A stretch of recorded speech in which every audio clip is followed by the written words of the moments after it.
Hi, my second grade friends. Glad you're tuning in to listen to another read aloud today. I hope you have been able to access Clever if you have online options. And if you don't have online options, that you know your scheduled pickup date that you can go to the school and pick up your packet and pick up your desk materials. I have a Goldilocks and the Three Bears story to read to you today. And I also have a few other versions of Goldilocks and the Three Bears that I'll read throughout the rest of this week into next week. So I hope you enjoy this story. This one is retold and illustrated by James Marshall. And it has a Caldecott on her. Once there was a little girl called Goldilocks. What a sweet child, said someone new in town. That's what you think, said a neighbor. One morning, Goldilocks' mother sent her to buy muffins in the next village. You must promise not to take the shortcut through the forest, she said. I've heard that bears live there. I promise, said Goldilocks. But to tell the truth, Goldilocks was one of those naughty little girls who did exactly as they please. Shortcut, danger, very risky, not a good idea. Turn back, go the other way. We read another story. That was a fairy tale about a little girl who had to go through the woods to get somewhere, and she didn't listen to her mom. What story was that? What text-to-text connection can we make there? Yes, Little Red Riding Hood. Good job. Meanwhile, in a clearing deeper inside the forest, in a charming house all their own, a family of brown bears was sitting down to breakfast.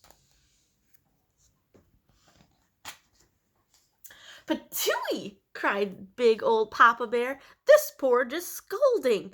I've burnt my tongue." "I'm dying!" cried Baby Bear. "Now really," said Mama Bear, who was of medium size, "that's quite enough." "I know," said Papa Bear. "Why don't we go for a spin while the porridge is cooling?" "Excellent," said Mama Bear. So they got on their rusty old bicycle and off they went. Tra-la! A few minutes later, Goldilocks arrived at the bear's house. She walked right in without even bothering to knock. On the dining room table there were 3 inviting bowls of porridge. "I don't mind if I do," said Goldilocks, helping herself to the biggest bowl. What bear belongs to that biggest bowl? We'll see. But the porridge in the biggest bowl was much too hot. "Patooey!" cried Goldilocks, and she spat it out. Next, she tasted the porridge in the medium-sized bowl, but that porridge was much too cold. Then Goldilocks tasted the porridge in the little bowl, and it was just right, neither too hot nor too cold. In fact, she liked it so much that she gobbled it all up.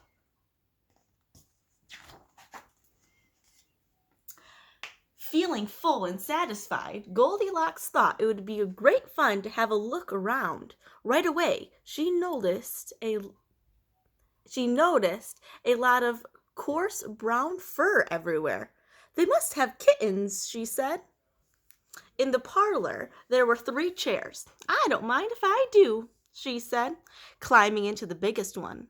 But the biggest chair was much too hard, and she just couldn't get comfortable. Whose chair does this belong to?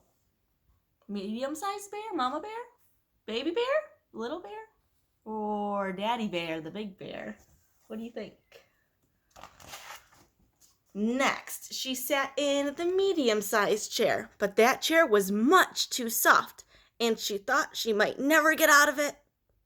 Then Goldilocks sat in the little chair, and that chair was just right, neither too hard nor too soft. In fact, she liked it so much that she rocked and rocked until the chair fell completely into pieces. Oh no!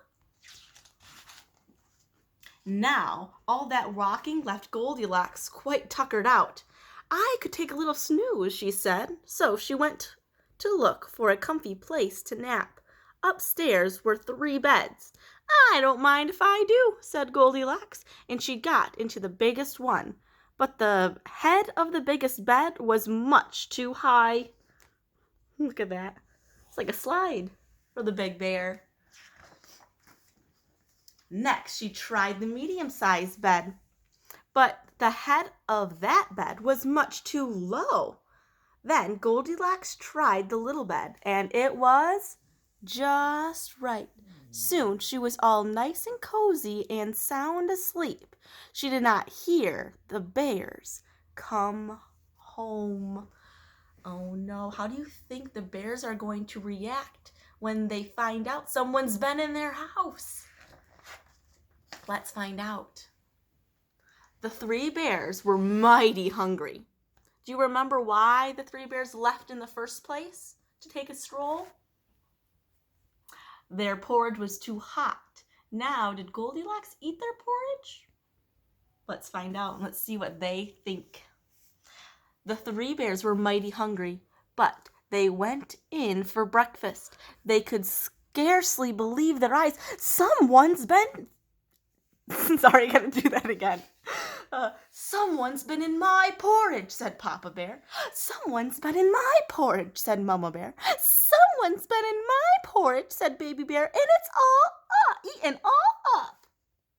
I had to get my voices there for the characters. In the parlor, the three bears were in for another little surprise. Someone's been sitting in my chair, said Papa Bear. Someone's been sitting in my chair, said Mama Bear. Someone's been sitting in my chair, said Baby Bear, and it's broken to smithereens. Look at it. The three bears went upstairs on tiptoe, not knowing what they would discover. At first, everything seemed to be fine. But then Papa Bear lay down in his big brass bed. Someone's been lying in my bed, he cried, and he was not amused.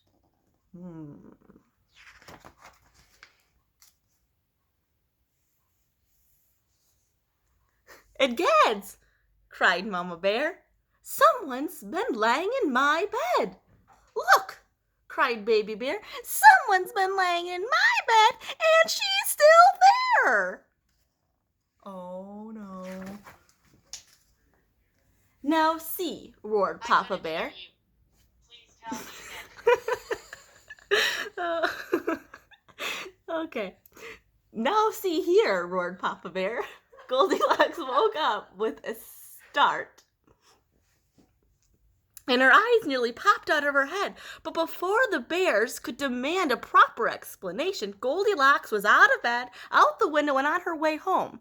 Who is that little girl? Asked Baby Bear. I have no idea, said Mama Bear, but I hope we will never see her again. And they never did. Wow. So I want you to talk with your family, and I want you to discuss what you think the author wanted you to learn from this story. What was the moral or the lesson learned in this story? I'll see you tomorrow with another Read Aloud, friends. See you later.